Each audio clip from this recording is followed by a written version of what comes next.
For decades, Ireland stood at a crossroads between hope and frustration. The promise of self-rule had been debated, negotiated, and delayed so many times that by the early 20th century, patience was wearing thin. When the Third Home Rule Act was finally passed in 1914, many Irish people believed change was within reach. Yet the outbreak of the First World War pushed that promise into limbo. What was meant to be a temporary delay slowly came to symbolize something far deeper, a system that asked Ireland to wait, again and again, while decisions about its future were made elsewhere. As the war dragged on, moderate political solutions began to lose their credibility.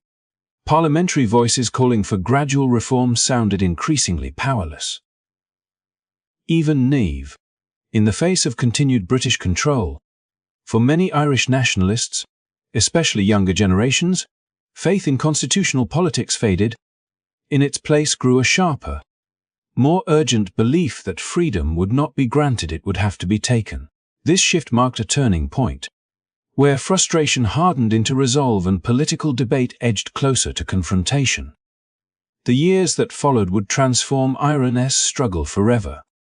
What began as a dispute over legislation and representation evolved into a clash of ideas, identities, and methods. Old strategies collapsed, new movements emerged, and in the shadows of post-war Europe, a small island prepared for a conflict that would redefine its relationship with Britain and change the course of its history. In this story, we will explore how delayed promises ignited radical nationalism, how ordinary people were drawn into extraordinary circumstances, and how a war without clear front lines reshaped a nation. If you are interested in history told through real struggles, hard choices, and turning points that still echo today, make sure to like this video and subscribe to the channel. Your support helps us continue bringing powerful, well-researched stories like this to life. Now, let's begin. The frustration that had been quietly building during the years of delayed reform finally broke into the open in the spring of 1916. While many Irish men were fighting in British uniforms across Europe, a smaller group at home reached a different conclusion about Ireland's future. They believed that waiting had achieved nothing, and that symbolic action, even if it failed, could shake a complacent political system. The Easter Rising was brief and ultimately overwhelmed. Yet its true power lay not in its outcome, but in its consequences. What initially appeared to many as a reckless gamble soon began to alter the political landscape in ways few had anticipated. In the days after the Rising, the mood in Ireland was uncertain and divided. Some viewed the rebels with skepticism, others with quiet admiration. But it was the British response that proved decisive. Arrests, executions, and mass detentions transformed public opinion, turning what had been a marginal movement into a powerful symbol of sacrifice and injustice.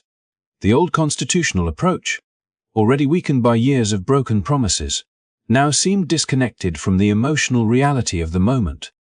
The idea that meaningful change could be negotiated within existing structures no longer convinced a population that had just witnessed force used to preserve those very structures.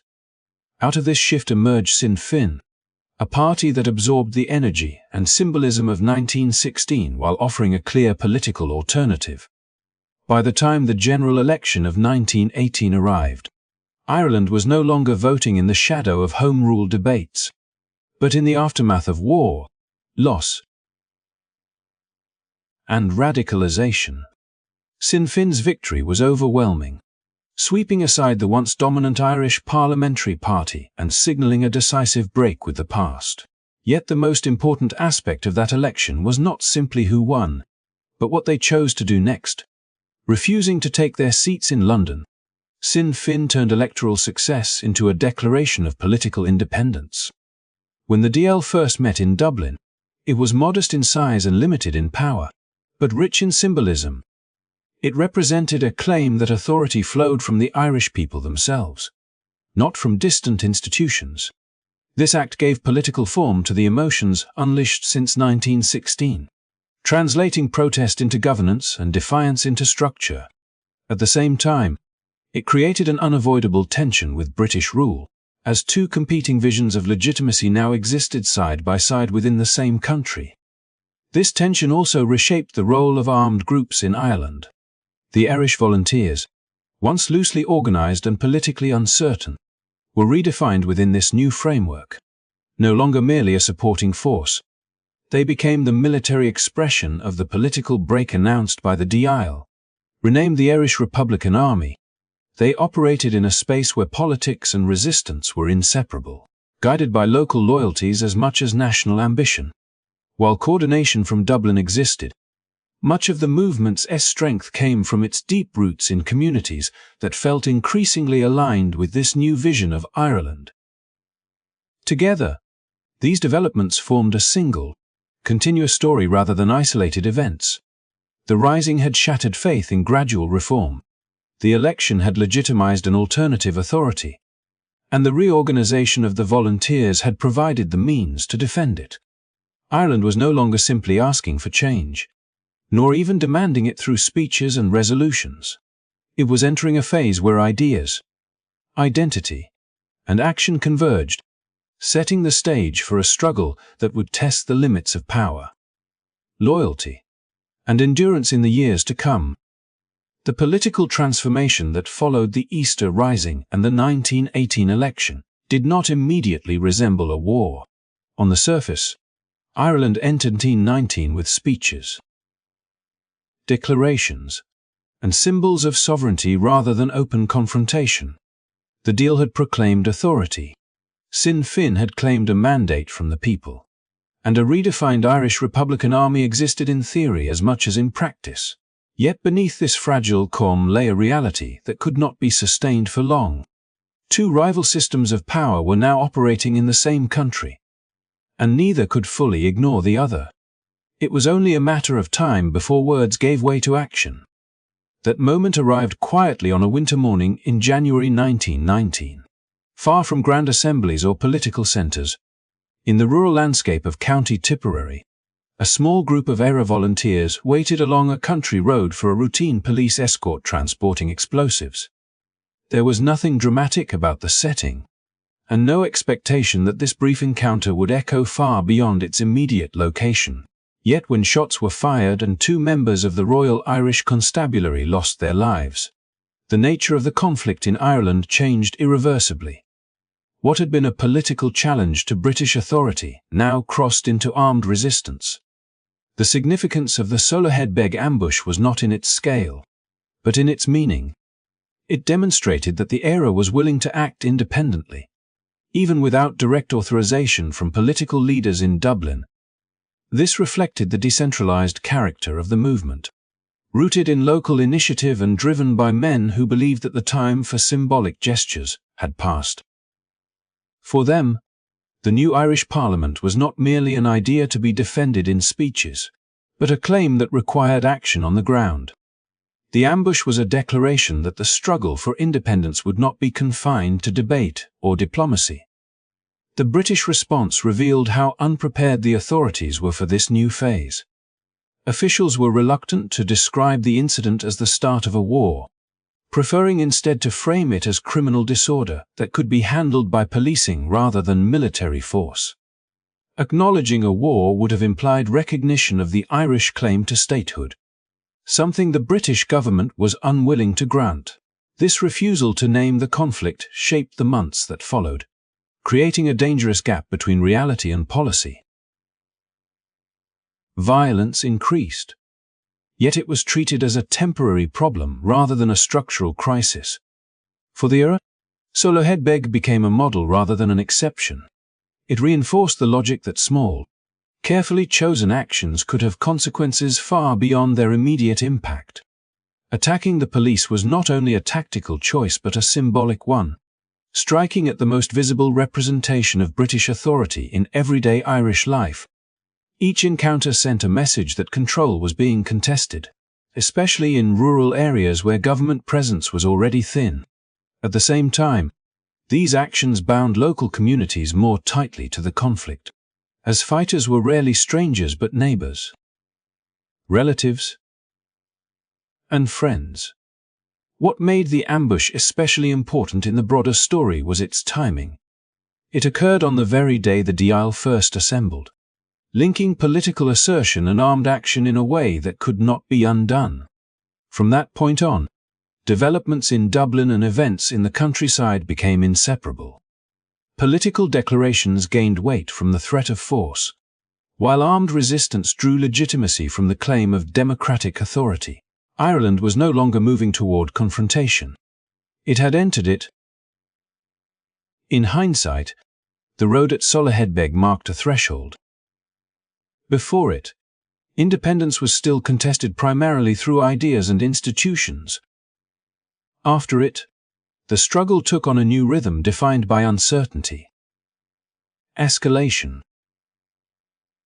and consequence. The Irish War of Independence did not begin with a single grand battle or official proclamation, but with a moment that revealed how fragile the existing order had become, and how ready Ireland was to challenge it. As the pattern of ambushes spread and police casualties mounted, it became clear that the existing system of control in Ireland was beginning to fracture. The Royal Irish Constabulary, long accustomed to maintaining order through routine patrols and local authority, now faced an enemy it could neither easily identify nor predict. Its stations were isolated, its patrols vulnerable, and its morale steadily eroding. For the British administration, the problem was urgent and deeply unsettling. Ireland was not descending into chaos in dramatic waves, but slipping away through a steady accumulation of small, unsettling defeats that exposed the limits of conventional policing. The solution London reached for was shaped by recent memory. The Great War ended only months earlier, leaving Britain with thousands of demobilized soldiers who possessed combat experience but few prospects.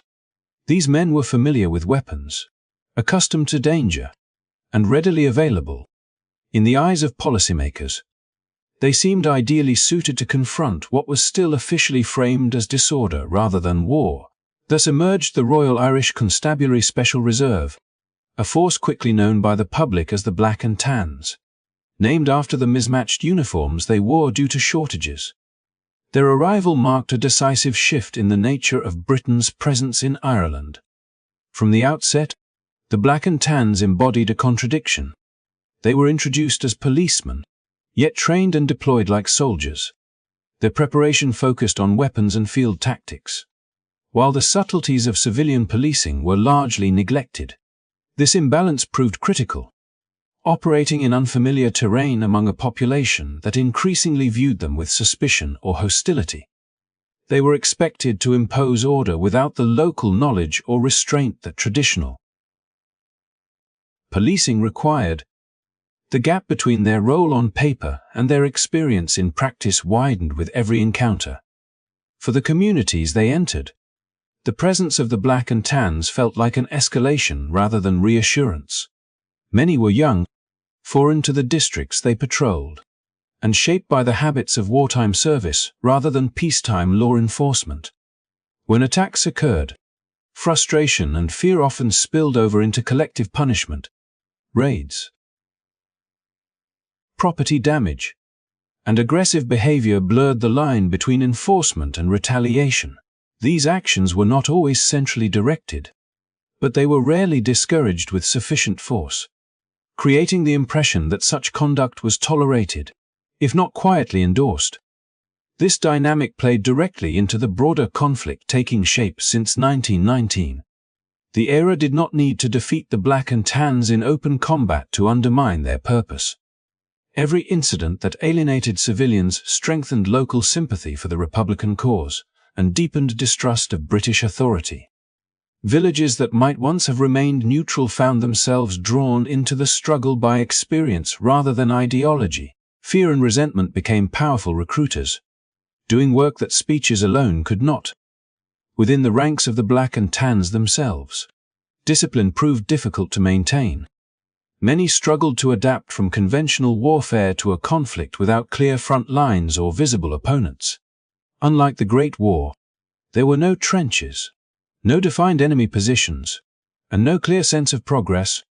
Attacks could come without warning and disappear just as quickly. This constant uncertainty eroded restraint and fostered an atmosphere in which overreaction became increasingly likely. The very qualities that had made these men effective soldiers now worked against the goals of policing. The British administration hoped that reinforcing the RIC would restore confidence and stability. Yet the opposite occurred. The introduction of the Black and Tans hardened attitudes on all sides and signaled that compromise was giving way to coercion. What had begun as a response to insecurity became a catalyst for further resistance. Each reprisal confirmed the belief that British rule relied not on consent, but on force, reinforcing the narrative that had been building since the Easter Rising and the formation of the D-Isle. By the time the Black and Tans were firmly established, Ireland had entered a new phase of the struggle. The conflict was no longer defined solely by ambushes and countermeasures, but by a cycle in which violence and reaction fed each other relentlessly. In trying to regain control through militarized policing, Britain revealed how fragile that control had become, and how profoundly the nature of the conflict had changed. Faced with an opponent that possessed greater numbers, superior resources, and long experience in conventional warfare, the era understood that survival depended not on matching British strength, but on avoiding it altogether. The arrival of the Black and Tans, with their militarized presence and aggressive patrols, only reinforced this reality. Open battles would favor the state every time. If the struggle for independence was to continue, it would have to follow a different logic, one shaped by patience, adaptability, and an intimate understanding of local ground rather than formal battlefields. This realization pushed the era toward a form of warfare that blurred boundaries and defied traditional expectations. Instead of massed formations and fixed positions, the movement relied on small, flexible units rooted in their own communities. These men did not operate from distant bases or fortified camps, but from farms, villages, and market towns they had known all their lives. This closeness to the landscape gave them an advantage no outside force could easily replicate. Roads, hedgerows, fields, and lanes were not obstacles but tools, woven into plans that emphasized surprise and escape over prolonged engagement. Ambushes became the defining feature of this approach. Rather than seeking confrontation, era units waited, sometimes for days, studying routines and patterns, choosing moments when patrols were most exposed. These attacks were brief and calculated, designed to strike quickly and disappear before reinforcements could arrive. The goal was not territorial control in the conventional sense, but psychological dominance. Each successful ambush reinforced the sense that British forces were vulnerable everywhere and secure nowhere, especially outside urban centers.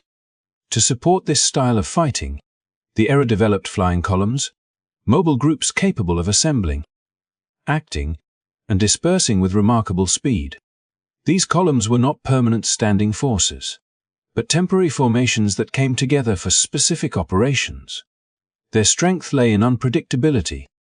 By avoiding fixed structures, they denied the authorities clear targets, turning intelligence gathering into an endless and often frustrating pursuit. When pressure increased in one area, fighters could simply melt back into civilian life or reappear miles away, leaving behind uncertainty rather than victory or defeat. None of this would have been possible without the quiet but essential role of local support networks. Communities provided more than shelter or supplies. They offered information, warning, and legitimacy. News of patrol movements traveled faster than official communications, passed discreetly through everyday interactions. This support was rarely dramatic, yet it formed the backbone of the entire system. The conflict became deeply personal, woven into daily life, where the line between civilian and combatant was defined less by uniform than by circumstance. This decentralized structure also shaped the character of leadership within the era. Authority was often local, earned through trust rather than rank. Commanders were chosen not for formal training, but for reliability, presence, and their ability to inspire confidence. While this sometimes led to inconsistency and friction with central leadership, It also encouraged initiative. Decisions could be made quickly, adapted to conditions on the ground, and carried out without waiting for distant approval. In a conflict defined by speed and uncertainty, this flexibility proved invaluable. Crucially, this form of warfare did not require constant success to be effective. Even when attacks failed or achieved limited results, they forced the British to react, to commit resources, and to spread themselves thinner across an already strained system. The era measured progress not by territory gained, but by the erosion of confidence and control. Each operation, however small, contributed to a broader sense that the existing order was no longer sustainable. As the conflict deepened, this strategy transformed the nature of the war itself. There were no clear fronts, no decisive battles, and no moments of final resolution. Instead, the struggle unfolded in fragments, shaped by local initiative and cumulative pressure. In adopting decentralized guerrilla warfare, the era did more than compensate for its weaknesses. It redefined the rules of engagement, forcing a far stronger opponent to fight on unfamiliar terms, and in doing so, altered the balance of the conflict in ways that conventional victories never could. By the middle of 1920, the signs were impossible to ignore. What had begun as a series of isolated incidents had evolved into a crisis that touched every level of British authority in Ireland. Police casualties were rising at a pace that shocked officials in Dublin Castle and London alike. And the psychological toll was even heavier than the numbers suggested. Patrols that once symbolized order now moved cautiously, knowing that danger could emerge from any bend in the road. Confidence drained away, replaced by a constant sense of exposure that no amount of reinforcement seemed able to fully resolve. As pressure mounted, the Royal Irish Constabulary began to withdraw from the countryside, concentrating instead on larger towns where positions could be defended more easily. This retreat had consequences far beyond logistics. Rural Ireland, vast and largely unpoliced, slipped from effective government control. Into that vacuum stepped the era, not as a conventional occupying force, but as a presence that shaped daily life through influence rather than administration. The absence of police stations and patrols sent a powerful message to ordinary people. The balance of power was shifting, and the state's reach was no longer assured. The destruction of abandoned barracks made this reality visible to everyone.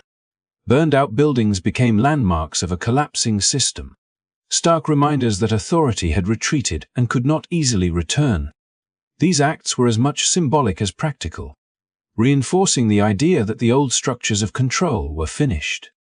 Each ruined station echoed far beyond its immediate location, shaping opinion in Britain and Ireland alike, and fueling debates over whether the situation could still be contained. Faced with this erosion of control, the British government chose escalation. The creation of the Auxiliary Division, composed largely of former officers, marked an attempt to regain the initiative through a more aggressive and flexible force. Unlike earlier measures, this was an acknowledgement that ordinary policing had failed and that the conflict required extraordinary responses. Yet this decision also deepened the character of the struggle. Violence intensified. Reprisals spread, and civilians increasingly found themselves caught between competing pressures. Rather than restoring stability, the new approach hardened attitudes and closed off avenues for compromise. By this stage, the conflict had taken on a grim momentum of its own. Each loss provoked retaliation. Each escalation justified the next. Britain still possessed overwhelming resources. But control is not measured by strength alone. It depends on legitimacy, confidence, and the willingness of people to accept authority as normal and enduring. In Ireland, those foundations had cracked. What remained was a cycle of action and reaction that neither side could easily step away from without appearing to concede defeat. This moment marked a turning point not because one side achieved decisive victory, but because the nature of the conflict had become unmistakably clear. Britain was no longer managing unrest. It was struggling to contain a war shaped by local initiative, public sentiment, and relentless pressure. Ireland, meanwhile, was paying a heavy price for this transformation, as everyday life became inseparable from uncertainty and loss. Thank you for staying with this story to the end. If you found this exploration of history meaningful and want to see more carefully researched narratives that go beyond simple timelines, please consider liking the video and subscribing to the channel. Your support allows us to continue telling complex stories with the depth and respect they deserve.